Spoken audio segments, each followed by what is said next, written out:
Well, welcome back, guys. Great to see you here. I've got three fabulous guests joining us from the UK and from Australia as we review what we've just seen, the 2015 Elite League final. What a thriller that was, in contrast to what we've seen over the last couple of weeks. The Aces pushed the Pirates all the way this time, and we saw the results. It was went all the way to Heat 14 before we got the hands on the trophy. So let me begin with Chris, perhaps. We came to the takes. It was all square after a bit of a thriller up at Bellevue. Having got the lead early on, I know that they came back and it finished all square, but it was a horrible night. The weather conditions were against us, and who loves Kirky Lane?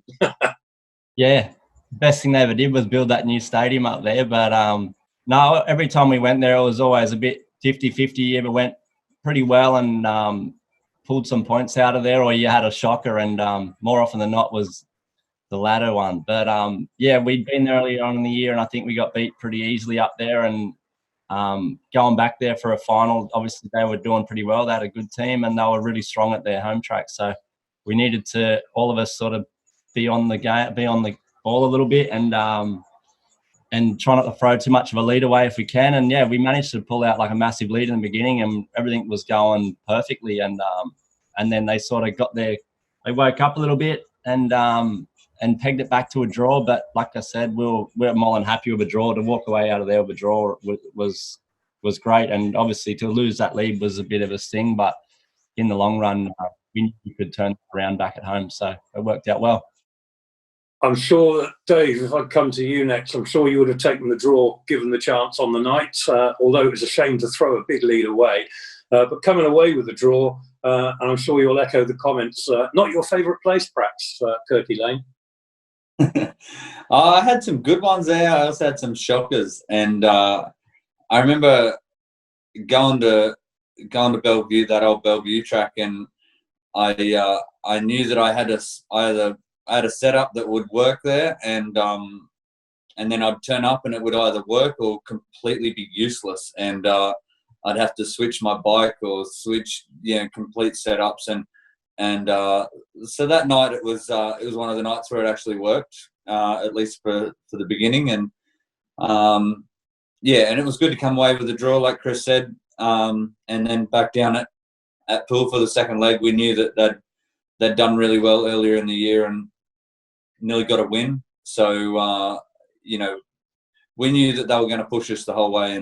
And basically it meant that the grand final came down to a one meeting event at Poole, and we had to, pull out all the stops to make sure it happened. And, when you've put in all that work and the year's been such a big year, like 2015 was a big year for me personally, as well as, on a bike. It was, there was a lot of emotions that I'd been sort of put through the ringer that year. And, for it all to go down to the final night of the season and all down to one night was a pretty big deal. So it was, almost of a relief to have it over and done with in the end.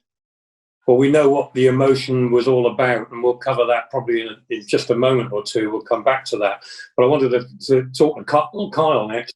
And Kyle, I mean, Davey says that he had a good year in 2014, 2015. 2014-15 for you were spectacular. You were Rider of the Year the previous year, 2014. And I've got to say that at Bellevue, I think it was you and Starkey that got the credit for really keeping us in it. Yeah, I mean, obviously back then we had the draft system, so you did have two protected races, which, as such were easier. But I think sort of beforehand I'd always struggled a little bit at Bellevue, but luckily it sort of came together on the night. And as both the boys have said, sort of going that far ahead and then only coming away with a draw was a bit of a sucker punch. But it is what it is. If you go there and you say you take a draw to start with, in a final especially, it's you take that any day of the week, really.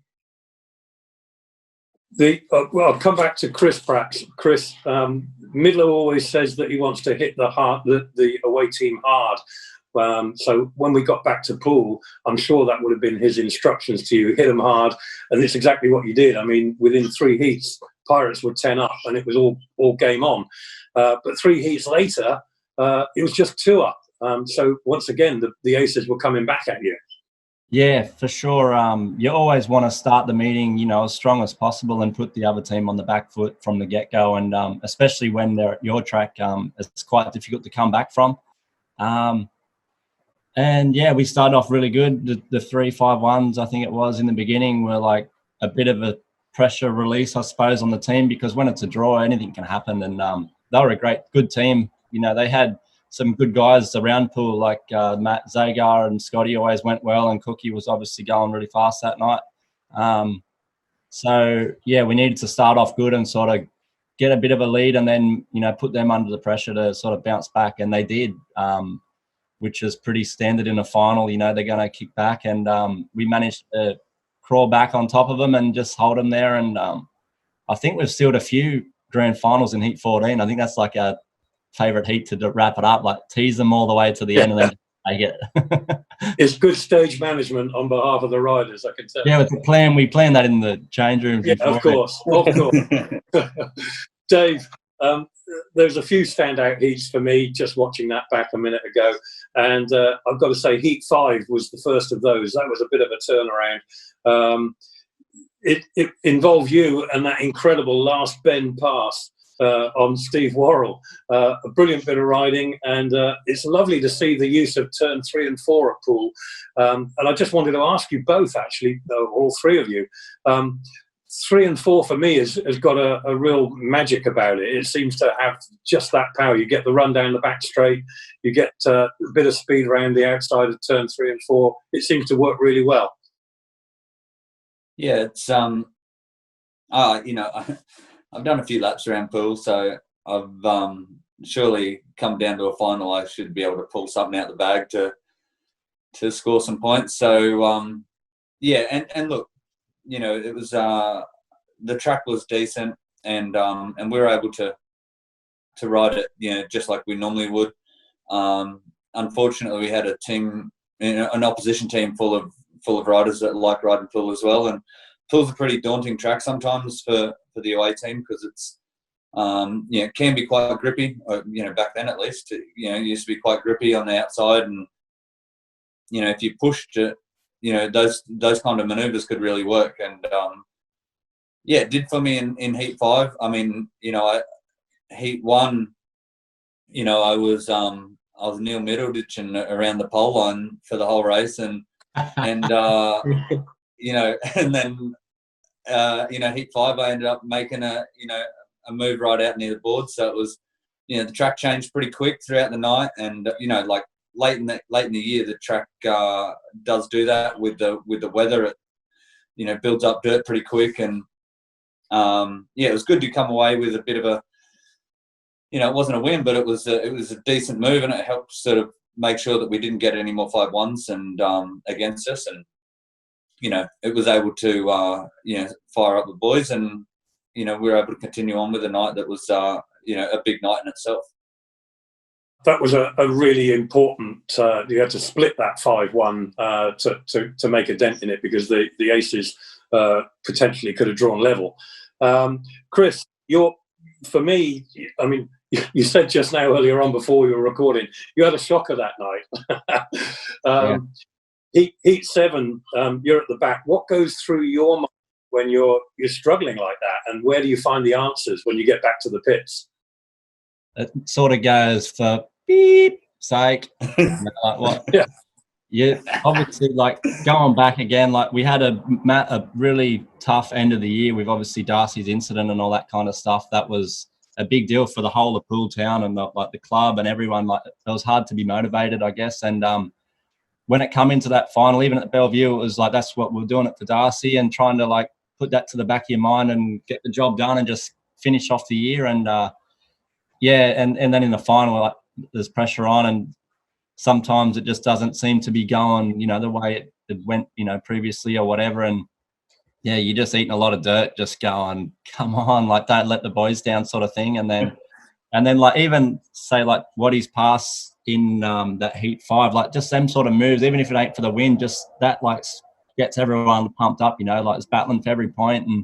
and stopping like a 5-1 is a big deal in a final like that, because that can swing the momentum like like a flick of a switch. So just little things that happen during the night, whether you're battling at the front or at the back, and getting them points, that gets everyone pulling their weight. And yeah, when you're eating dirt like that, you just like coming in like, sorry fellas.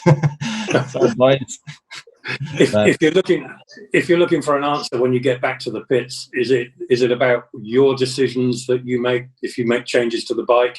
Are you doing that with a couple of the guys? Are they getting around and pooling your ideas? Sure. And especially in like a big match like the final, everyone's helping everybody, because like no one wants anyone to be struggling, and we need everyone to be doing scoring some points, even if it's a few points or whatever. So yeah, there's plenty of help in there, and it's just trying to like stay calm and don't panic and just listen to everyone and sort of make your mind up from there. But yeah, that's the normal sort of thing. Yeah. Kyle, for me, the next big heat was Heat 8. And you were slow to come up to the tapes, and in a final, I think everyone is taking their time coming up to the tapes. Just tell us a little bit about, because it was a big heat, and we'll cover that as well, but tell us a little bit about the rider's mindset when you're coming up to tapes in a final. Nobody wants to be first up to the tapes. I'm always slow up to the tapes, but that's because when I first started riding, I had a training school with Ivan Major, and he always said, just try and be the last one up to the tapes, play with everybody's mind. And it just kind of stuck, to be honest. And yeah, you're a bit more fresh, a bit more relaxed at the start. Everybody's sort of been up there waiting, gets a bit tense. And yeah, I was never the best starter, but I could sort of hustle my way through the first bend. Well, Heat 8, you certainly did, because that was a bit of a turning point. You hit the 5-1 with Kasper Gomolski, who we'll talk about later on. What a brilliant turnaround. And as Chris said just now, that probably then fires up everybody else, because you hit that 5-1. It gave us the breathing space we needed. Yeah, I must admit, I loved riding with Kasper. You just sort of let him go on the outside, and I was sort of half-handy at doing the inside. So if I could get up next to him, I'd just sit on the inside, let him go the outside. But that's what those meetings are about. If I mean, we had a great side that year where if one person was having an off night, everybody else seemed to up their game, and that just sort of rolled throughout the whole year. Everybody had off nights here or there, and everybody else just sort of piped up for them, and that's what got us there, and that's what won us in the end. And that's the winning part. If you can have 1 to 7 where everybody's chipping in. I mean, Dak, he was sort of like an unsung hero at times as well, and it was just great to be part of. And sometimes you need those races. As we got further on, Chris, I'll come back to you for this one. Heat 11, you hit the form there in Heat 11, because you did a good back from the back pass over Josh. That diffused a 5-1, so that was probably your best ride of the night.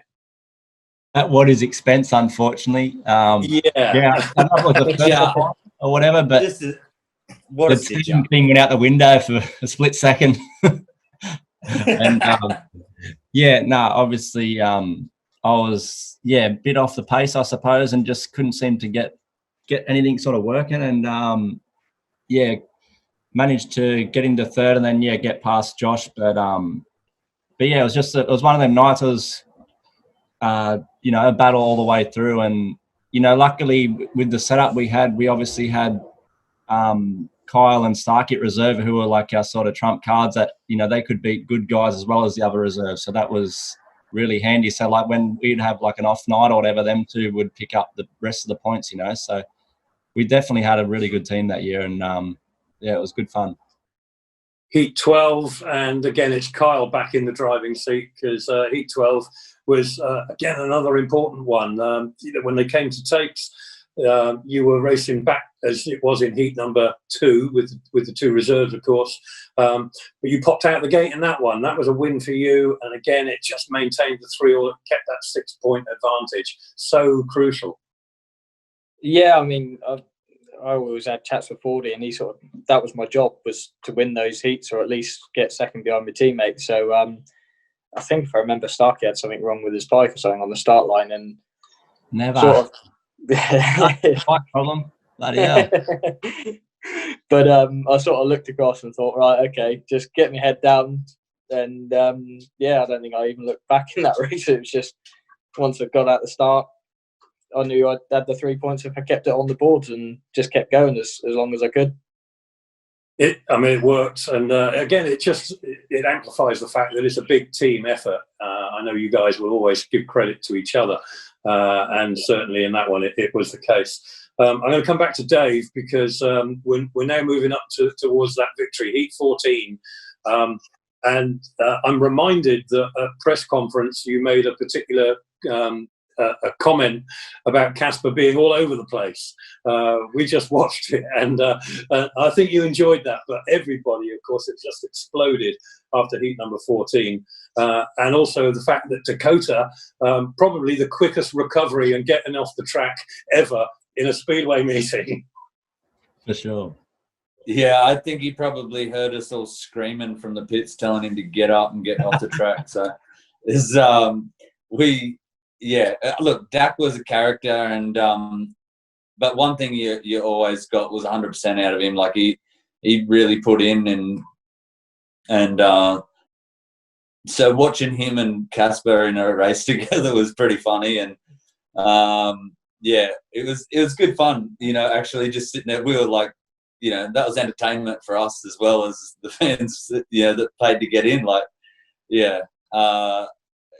You know, Casper was, he's gold. Like, I really, you know, I can dead set say that all those guys on that team, I got along with everyone. I think we all really got on really well, and everyone had their strengths and their weaknesses, and yeah, and Casper was just that guy that would give it absolutely everything, whether he was, yeah, maybe pushing limits or not.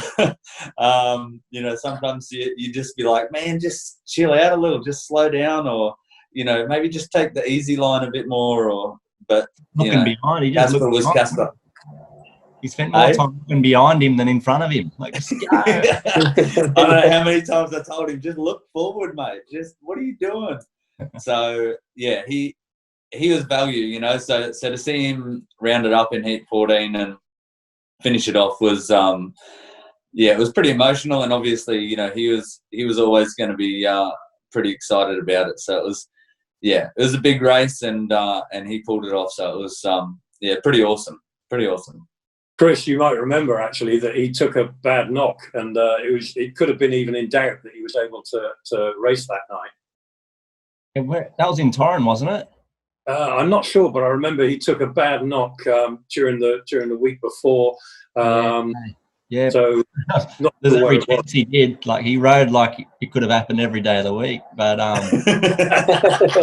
like what he was saying, he was all action, and he'd give his right arm for the team. You know, you never had to worry if you needed the points. He'd be your man to go out there. He would be all over the track, and like, I feel sorry for the boys that had to ride with him the majority of the time because he didn't know where he was going. That's why I stayed on the inside when I was with him. Oh, Keep yeah. clear. It's the only safe place to be. I love these insights. It's just brilliant to hear these guys talking about each other. 3 on the bounce, so that was a special occasion, and obviously what a year we'd had. We lost Darcy to that just terrible accident. It ripped the heart out of the club, and somehow fate turned round that it was 43 years since any team had won 3 on the bounce. It was fate that said that Bellevue was the team we were against, and they were the last team to do it. So strange how things all lined up in the end. The stars all just sort of got into the right places. But I know for each of you'll have special memories of the fact that it was a 3 on the bounce. And Davey, for you, I'll come back to you first, because you were billed as the talisman. The Pirates would succeed when Dave Watt was in the team. Well, almost, yeah. We lost the 2010 one. We lost the 2010 grand final to Coventry, and that was the only final that I ever lost. So yeah, it was a pretty cool feeling to have. But, you know, when you've won a few titles, the pressure builds, and people keep saying that you're a talisman, and and you start to feel like, oh man, something's going to give you one day. I'm just like, yeah, geez, this is extra pressure I don't need. But look, it was, you know, Poole's such a you know, an ambitious and determined club. You know, when you ride there, you want to win. I don't know why. There's just something about it that maybe it was just for me, but it was you know, I was always so determined to win with Poole. You know, it was, you know, you wanted to do well and, you know, win no matter where you were. But with Poole, it just seemed a little bit different. And you know, I think, you know, Midlow had a fair bit to do with that. I think for me, you know, I loved riding for him, and you know, he was, you know, one of the most emotional people in the pits, and you know, and that rubs off no matter where you are. You know, like you could just be at, you know, some random league meeting in the middle of the year, but you know, Midlow would just be about in tears if we got a 5-1 against us, or you know, and he'd be just about jumping off the roof if we got a 5-1. So he was, you know, he was always real emotional, and so when it come down to grand finals, you know, you're always really determined to win it. It's just something that you'd been building on for the whole year. So yeah, always really big, and that year, you know, especially being that you know, there'd been so much happen.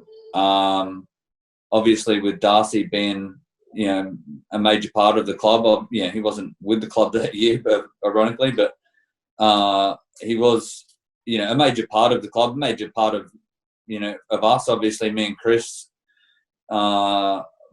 personally, you know, quite heavily, and it took a big toll on us. And you know, I'd had a million other issues myself, and that was difficult to deal with. And you know, and that night, I think it just all sort of culminated in one big event that was just, yeah, a bit of a pressure cooker. And yeah, I think I was pretty relieved when it was over and done with. But it was just such a massive night, that one. And you know, being that there was you know, 3 on the bounce, being that it was so long since anyone had done it, all these records and all that kind of stuff, that was just, you know, icing on the cake, I think. It just all added to the whole event, the whole evening, the whole achievement. Chris, we've always heard the riders say we're doing it for Matt and for Midlow because of their passion, and that passion definitely diffused into the riders. But this year was a bit different, because I know that we all did it for Darcy. And that was obvious at the end, the DW43 T-shirts, everything about it. And it's appropriate perhaps for you to talk about that for a few moments, and just horrible memories. I don't want to drag up things that are so emotionally upsetting, but at that time, 2015, and it was clear in your riding, your demeanour, what an effect it had on you, and just how did you cope with that? Yeah, it was what he pretty much summed up a lot of it. But yeah, it was massive. You know, me and him were there from day one when it all went down, and Midlow obviously flew over as well. And you know, that was some of the roughest stuff I've ever been involved in. And yeah, to, you know, obviously getting back to the UK and all that stuff, and then, you know, next week just put your suit back on and get back into it like nothing's happened. You know, it wasn't easy. It changed a lot of your mindset. Definitely changed a little bit, because you know, no one wants to be in that position at all, and you start sort of doubting a few things, and like whether it's even worth, you know, the risk and all the rest of it. But yeah, it was tough, and it literally just dragged the rest of that season, you know, from that date dragged on, and it was like, let's just wrap this up, and we need to all go have a break and go home and just sort of regroup a little bit. And it hit the club, you know, just as hard as well, like all the fans and, you know, Matt, Giles, Midlow, and all the crew involved in Poole. Like, that's, as soon as you walk in the gate, that's the first thing anyone would ask you, and that was like tough to deal with too. It wasn't that, you know, everyone cared about it, but like I think we even might have said to Midlow, like, we can't have people in the pits because like they're literally coming up with good intentions, like asking about him, but like we've got to go out there in 10 minutes, and we can't be living that again. You know, like it was so fresh, and we just needed to like be alone for a bit, if you know, like, that's the right words, just or stay together and not have too much outside influence, even though everyone wanted to know what was going on. And it was hard to update everybody because it's, you know, it's not our place to tell what Darcy wanted to let out or whatever. So it was not like keeping a secret, but having this thing that we knew about, but no one really knew the full extent of the whole deal. And yeah, to continue riding, like we were doing Poland, Sweden, England, like it was just like you couldn't get off this like bad, scary roller coaster, could you? And I was just like, everywhere you went, you see anybody in the airport, anybody anywhere involved in Speedway, the first question was, what's going on? And it's like literally just going over it and over it. So yeah, it was tough, but that's life. And you know, he's obviously now has moved on. He's looking really good and doing really good. Got a good, you know, wife, partner, and living in a nice place. And he's making the sort of best out of a bad situation. But to finish that year and, you know, scrape that win together, it was like massive relief and just like, we got it. Now I'm out of here. You have to cut that out. It was hard. It was really hard. It was emotional, and for all the right reasons and for a few of the wrong reasons as well. Yeah. So, Kyle, I'm going to just backtrack a little bit, because there was one thing that, and we'll put a lighter mood on things. One thing that sorry, guys. Oh, no. you're all gonna remember this one. Tell us I don't about. want to remember it. Tell us about Gogglegate, because you rode one race up at Bellevue without goggles, and the internet was crazy. Hate mail, I think, was also part of your life during that time. Yeah, thanks. That's just gonna light up again. I still get messages now about it. It's unreal. Yeah, I've never had it happen before. I've never had it happen again. The boys know this. As your strap comes through your goggles, it's got a little bit of folded over stitching which holds it in place. I sort of just went like that, itched my face, and next thing I know, I was like, oh, hello, we've got a problem here, and my goggles are flapping. And fair play to the start marshal at Bellevue. He was desperately trying to sort of wedge it back through, and he was getting in a bit of a stress about it. And the last thing I remember is just looking at, they had the 2-minute clock there, and it had 6 seconds left, and I was like, well, I either ride back now and get disqualified and possibly cost us a final, or I just go for it. Then I just went for it. I think I remember hugging the inside line for 4 laps because I didn't want to get roosted at all. Still copped a little bit, but You would have got filled in by bricks. Bricks, stones, bolts, everything back in that old place. Yeah, I think I was even riding down the straight with my head down, just seeing if I could get the old bomber style peak, keeping some shell out. And yeah, that was about that really. And then it just hasn't ever ended. Well, I remember you telling me that you were still getting, months afterwards, you were still getting messages. And what was the tone? I mean, did people think that you broke the rules? What was the what was the? At the time, I don't think there was a rule. It was very much implemented the next year that goggles had to be on at least from the start of the race. So I think I've got my own rule made up about me. But I sort of, when you're in that much of a rush and you sort of don't think about the rules, and yeah, it was probably a silly and dangerous thing to do. But you know, you're in the Elite League final. It's my hometown club. What do? You sort of forget health and safety for a second and go for it. And that's what I've done. And luckily it paid out. I think I might have even got a paid win in that race, or a second or something. It was it worked out. I think it was those 2 points which ended up being the aggregate bonus. So nice little one to rub into the Bellevue fans. Absolutely. Well, Poole was good to you in those years, and you enjoyed some great form. Do you look back on that as being your best times in Speedway so far?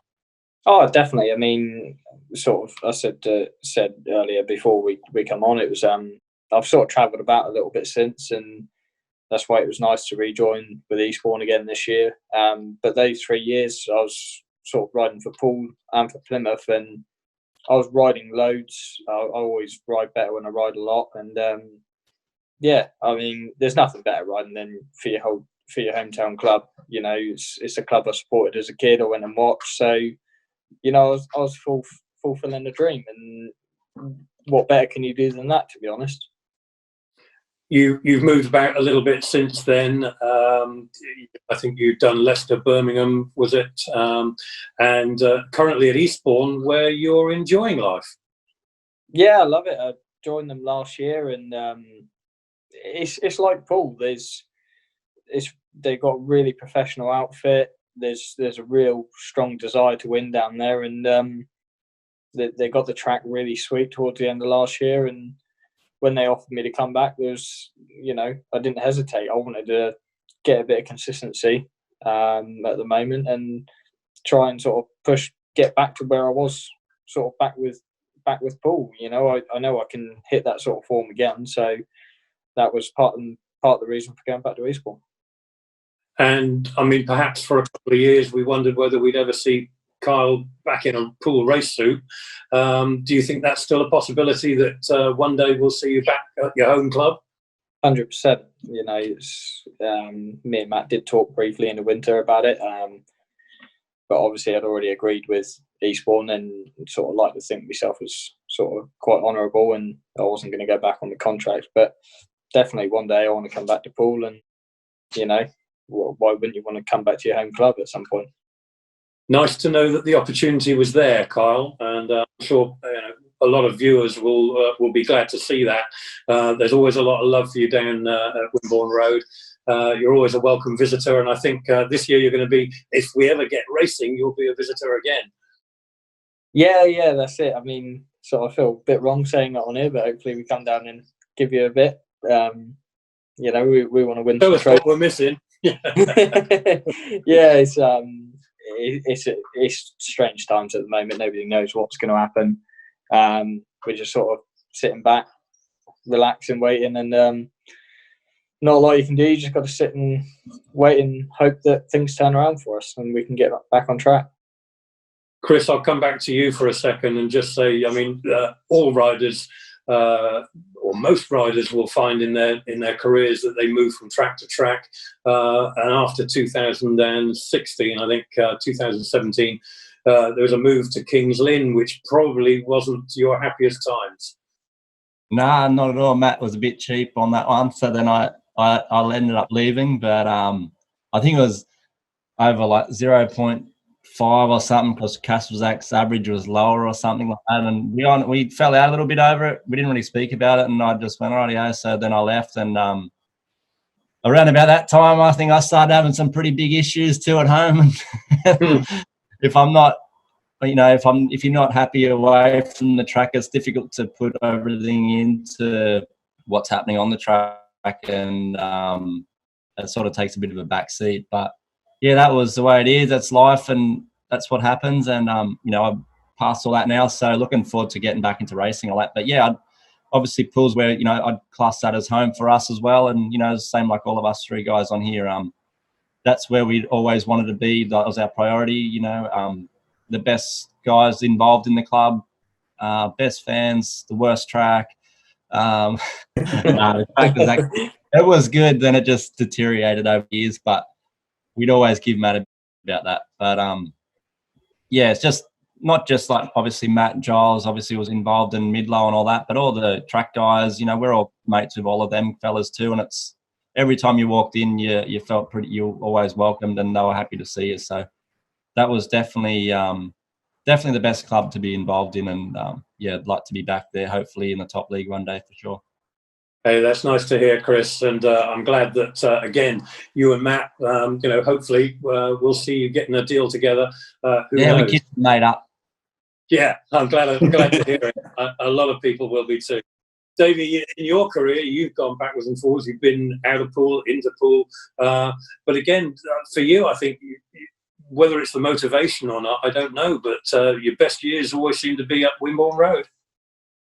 Yeah, look.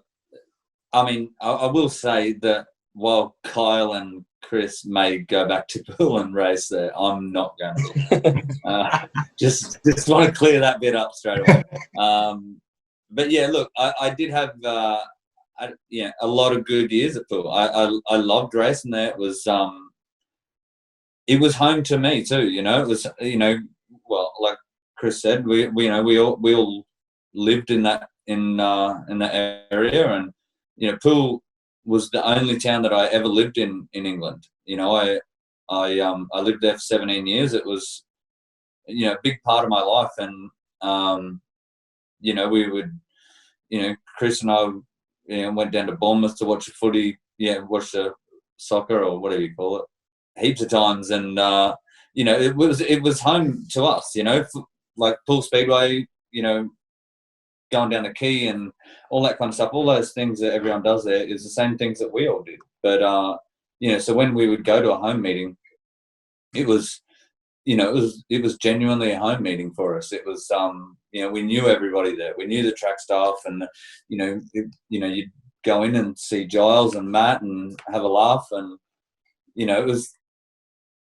it was just very welcoming and you know, very comfortable. So you know, I always felt really, really well there, really good, and to, you know, then, you know, as Chris said, when you're not happy off the bike, you're not going to be happy on it. And you know, Poole made a lot of sense to us all, I guess, because it was a place that we all felt really comfortable at. So you know, we've Chris and I have, I guess, both been through the ringer with a few things off the bike, and that's made life on the bike a little difficult at times. But certainly going back to Poole was one of those things that made it, you know, going to Poole for a home meeting, even when we didn't have the best of nights, it was, you know, it just sort of helped make things feel really comfortable for us, and, you know, feel like home. So it was, and it will always be one of those places for me that will always feel like home. Even though when you're a speedway rider that travels, you know, Poland, Sweden weekly, it is the worst spot to live if you want to be on the airplane. Like easily. Don't do it. Like, you could live 10 minutes from the airport, but we decided to live about 2.5 hours from the airport. Like from every airport. Like, yeah, from everywhere. Useless unless you're going to Malaga. So goes to Here's no speedway tracks whatsoever. Yeah, the worst place to be based for airport run. Poole to Stansted, you don't want to be doing it. But who wants to live in? Who wants to live up there? You know. Exactly. Yeah. When you get to live in Poole.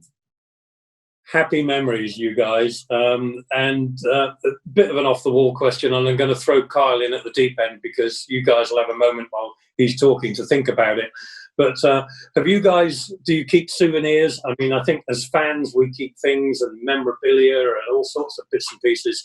And I know you guys perhaps hang on to race jackets. You might hang on to race suits to keep as reminders of your best times. Kyle, have you got things that you particularly treasure that you've kept from your days at Wimborne Road?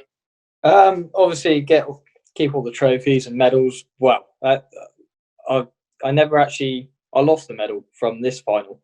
I think me and Casper actually, Matt was trying to run away from the champagne, so me and Casper went and essentially rugby tackled Matt, and that was the last thing I ever saw of my medal. But it's on the grass somewhere. Hey, it's on the grass somewhere. Go have a look. Don't worry. Starry reckoned he went and had a look. Don't dig too much. Those dogs have been walking around there. But no, I've kept the race suit from the year before this. That was my first ever Poole race suit. But you keep all your medals and trophies, obviously. But there's not a lot else you can keep. Bikes you sort of ship on and sell or update as such, and that's it really. It's I think somebody got me a little plastic medal as a replacement for this year's one. Plastic? No, it's no replacement. Chris, what about you? Do you keep things and do you keep stuff from the GPs? Yeah, I'm shocking for it. I've got every race suit I think I've ever worn still, apart from ones that if the club's taken it back, which is only probably 1 or 2 in Poland. And I think I've only ever sold one suit. It's when I got injured in 2013. It was brand new and I didn't want anything to do with any of it, so I got rid of it. But all bike covers, every race jacket that you're allowed to keep, because a lot of them you hand your license in and you can't get your license back until you give your race jacket back. So got a bunch of that. I've got the engine that I won the World Championship on that's in bits. It's actually at Johnsie's place still after what's that? Nearly been 8 years. I've still got a Garrett, but it's still got that. Still got the engine that I won my last GP on at Melbourne. That's sitting in my workshop. I used to collect tear-offs from finals that I'd won, and they're all in Aussie. And yeah, I'm hopeless. I'll never give anything up. I'll be like, I need to get rid of that. God, And I'll put it for sale, and then I just won't sell it. Oh. Yeah, I like to hold on to everything. I don't know what I'm going to do with it. I've got all my helmets, everything. So I'm hopeless. Wow, you're going to need a bigger place. I might have to, yeah, if this keeps on going, I might have to sell it so I can survive. Be one hell of an eBay sale. I do have a lot of stuff, and my dad's got a bunch of me stuff too. So it's like a wrestle between me and him. If he's got it, he'll take it. Dave, have you got any World Championship trophies? Well, none that have been handed to me. No, Dave, perhaps you've got 2 medals from that 2015. You held my yeah, world. mate. Yeah, I did keep a spare just in case I lost one. No, I've kept some stuff over the years. I've got like,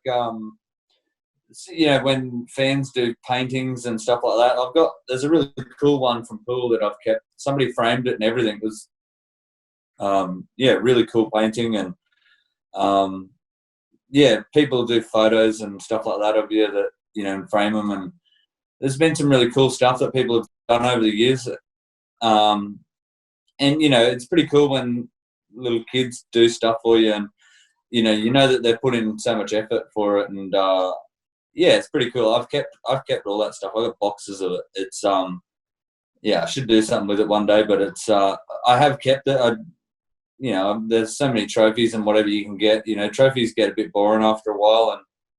And, it's, I've had a few trophies end up in the bin at the services on the motorways on the way home from meetings that you just think, well, that really wasn't worth it. But it was, some of those big trophies mean a lot, and because they're big memories that you can look back on. And I think it's the little things to me, the stuff that the fans give you, or sometimes in Poland they do some pretty cool stuff. They like do colouring in books. I've got a colouring in book with pictures of me in it and stuff. They're pretty cool. I've still got something you gave to me, Dave, which meant a lot to me at the time. When we did the testimonial, or your farewell, whatever it was, with testimonial, I think, rather than a farewell. But you gave me a model bike in a box, which had all been made up. I do keep that still in pride of place. So thank you for that. Yeah. They're pretty cool little things. They are. Remember you made me one, not Nige? Remember you made my one? I did do, yeah. Yeah, I've still got that. You still got it? Oh, I'm glad to hear it. Yeah, I've still got mine. Nice. Chris, I'm going to throw you under the bus this time, first to answer. You've already said that you keep a load of stuff and you're terrible at all of that. How about little rituals and routines and superstitions? Is there anything that you kind of... I seem to remember there was 1 or 2 riders that would have a particular ritual that they do at the start, which would hold the start up and people would just get fed up with it. But is there anything pre-meeting or during the meeting that you do, or if you have a good meeting, do you look back and think, I've got to do that again? I think when I first started off, I used to do some weird, but now I don't really do too much. It's not so much of it's more of a routine, I suppose. Not so much I've got to do it. Your body, you sort of just do it without even thinking you're doing it. And probably just, when I get on the bike, I get on from the back of the bike now. I don't get on from the side. I always get on behind the back wheel. But that's a pretty boring one, but that's about it. I've normally, when at the tapes, I'm not normally last. I normally when I go into the tapes, I like push the tapes pretty far forward and then sit back, and just the usual, really nothing too crazy. There's a lot of at the start riders would be touching the clutch, checking the clutch cable and things like that, and it looks like they're making an adjustment. Yeah. I don't know if it's just the other boys probably have the same feeling. Like you have it set up before you go out, and then as soon as you're at the tapes, it never feels how you wanted it in the first place. So you wind it back in, and you feel it, and you're like, nah, and you go again. And even when you pull the cover back over, it seems to change it. And I'm like, nah, that's not good enough. And then you keep fiddling with it. But that's just to adjust the clutch, yeah, just to like how much sort of free play they call it, where the clutch is just like loose before it engages, how much of that you want. Yeah. But you can change that. That's just like one screw, you just turn it with your hand. But always fiddling with that. That's like you go find your bit that you want to start off. Once you've got that, then pull back and then start messing around with that for about 20 seconds. Yeah. Kyle, have you got any little rituals? Are you superstitious? No, not superstitious as such, but sort of kind of like Chris said, you just get into a routine and a habit of it. I just get to the start line and I've just got a little sort of stretching routine, which, don't know, just I do it without even thinking, and then once I've done that, I'm kind of ready to go at the start line. It's so yeah, and obviously just try and be one of the last ones up to the start, just wind the other riders up a little bit. What about on race day? Is there anything in particular you do to prepare that you do like you have to do? Oh no, I mean when you get to the stadium, obviously you unload your gear and whatnot, and then everybody gets warmed up, and each rider sort of tends to have their own little warm up. I've got one that I do, but I try and not stay superstitious, because then if for one reason or another you can't do whatever you're superstitious about, then you're never going to be in the right headset. So I try and just remain a little bit relaxed about it, and yeah, always just try and have a cup of coffee before the meeting. Just wake me up. Yeah. How about you, Dave? We got one that I just remembered that what he does exactly the same. If we have a bad race, we'll change goggles. And then if we're not making starts, we'll change gloves. Like we literally go through about 4 pairs of goggles if you're having a bad night. Well, if you have a rough night, your mechanic's got a lot of cleaning to do the next day. I changed my goggles and I won. Yeah, exactly. I did that many a time. Come out with a couple of wins from it too. Yeah. Yeah. Sure. It's I don't know. I think I would never really talk once I had my helmet on. It was always something that I just sort of felt like as soon as I got my helmet on, that's when I just need to concentrate on what I'm doing, and I just don't want to talk to anyone. And yeah, I think I'd never say last either. Like that's bad luck to say last. But I think for the most part, I was just you just can't say one more, because that's like you're guaranteed to crash if you do that. But I think my biggest problem was that I was just OCD as so like things just had to be right, you know. It wasn't about superstition, it was just me being painful as hell. So yeah, I you know, just to keep my OCD like in check, you know, my mechanic had to like make sure he laid out things the right way or something, you know, pack the van the right way or something. Other than that, I didn't care. Like, yeah, I was pretty easy going with the most part. But yeah, I had my little things that had to be set up the right way or had to do. But that was just me being proper weird. I'll tell you what. I should have asked this question to Bjarne Pedersen. He didn't have it. Yeah, Bjarne loves messing around. I don't think we'd have had enough time. Bless him. Bjarne was always ultra prepared, wasn't he? Definitely. Beyond. Yeah, super prepared. He's a special guy. He was one of the ultimate professionals. So everything was always perfect with Bjarne, wasn't it? The best one that 100%. I've seen. The best one of Bjarne that I first come across is when he'd take his steel boot off and clean it, and I'd be like, "What are you doing, man? Don't worry about cleaning that." Yeah, he cleaned the bottom of his boot and the inside of his steel shoe. Give it a clean. I don't think Kyle, I know you've tried to follow Bjarne in some of the things that you do. I mean, in particular, commercially, I've got to compliment you on the way that you looked after sponsors and things. I know you guys all do. You take it very seriously. When you get help, you like to give back. Kyle, you've taken a few leaves out of Bjarne's book, I think.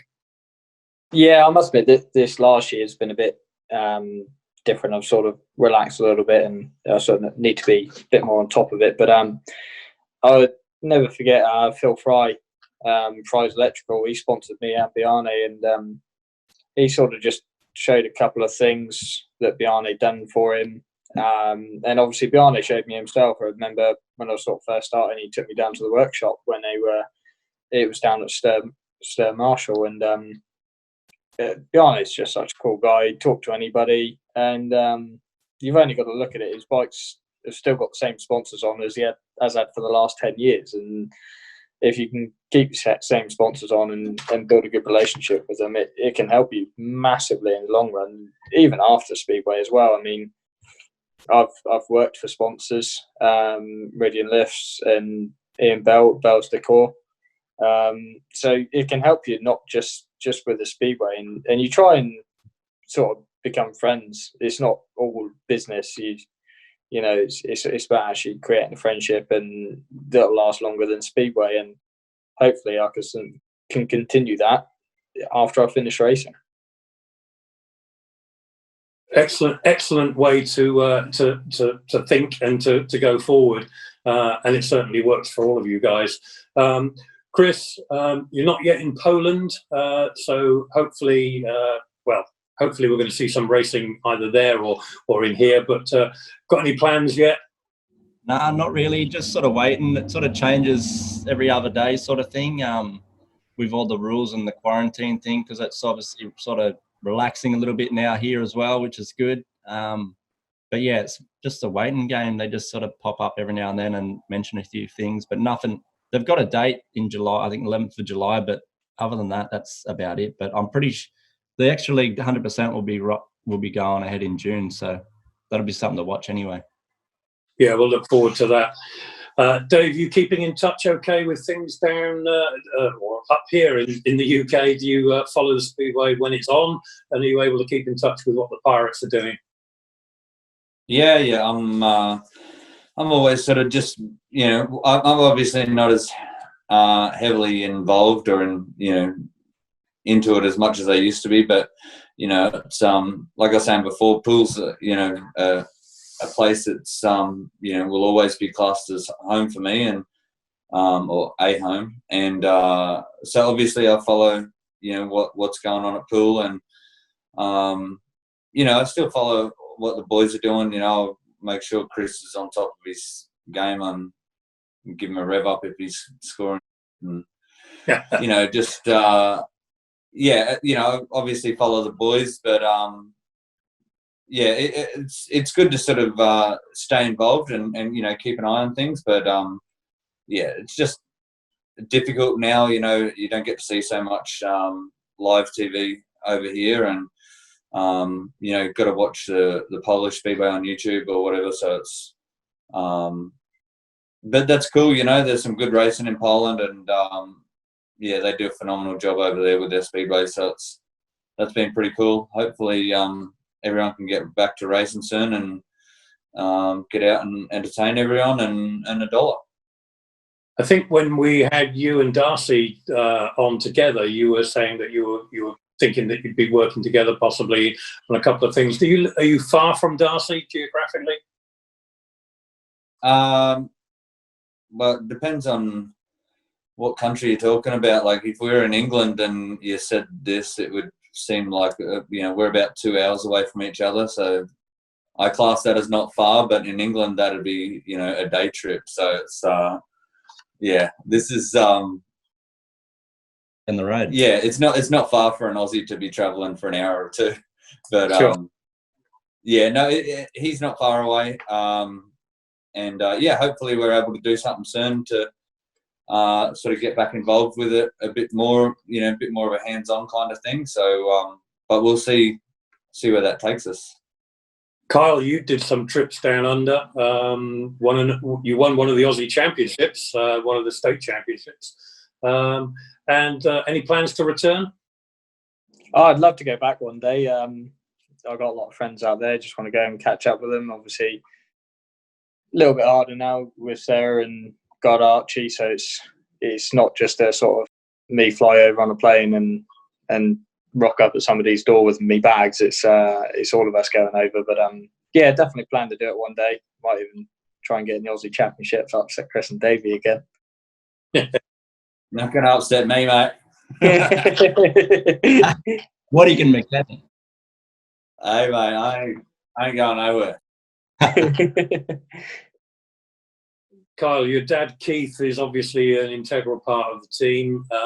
If you were to go back, would he go with you, or do you go alone? He's busy with work. I think he'd love to come one day, but obviously, these boys know this. When you go over to Aussie, you can't go over. It's not like a week or 2 weeks holiday. You've got to go over for a month at least. So, sort of him getting a month off work or 2 months it's not really viable. Maybe one day. I think he'd love to come over it and see all the people that I've met over there. But yeah, I think that's a bit further down the line, sort of thing. He's been massive in your career. Oh, I couldn't have done it without him. He's there every step of the way. He's my biggest fan, biggest help, and biggest critic as well. We need those two. Yeah, don't worry. He lets me know if I break crap. He's the first one, and as a rider, you don't need to be told, but he does. He's a dad. He tells me if I'm riding rubbish, and but then, like I say, we've had some great times. Obviously, he's mechanicked for me all the years we was at Poole. He's sort of taken a step back a little bit the last year. Got mechanic down at Eastbourne, and he's sort of just relaxing and enjoying it a bit more now, just trying to watch it, and a few less arguments in the van on the way home.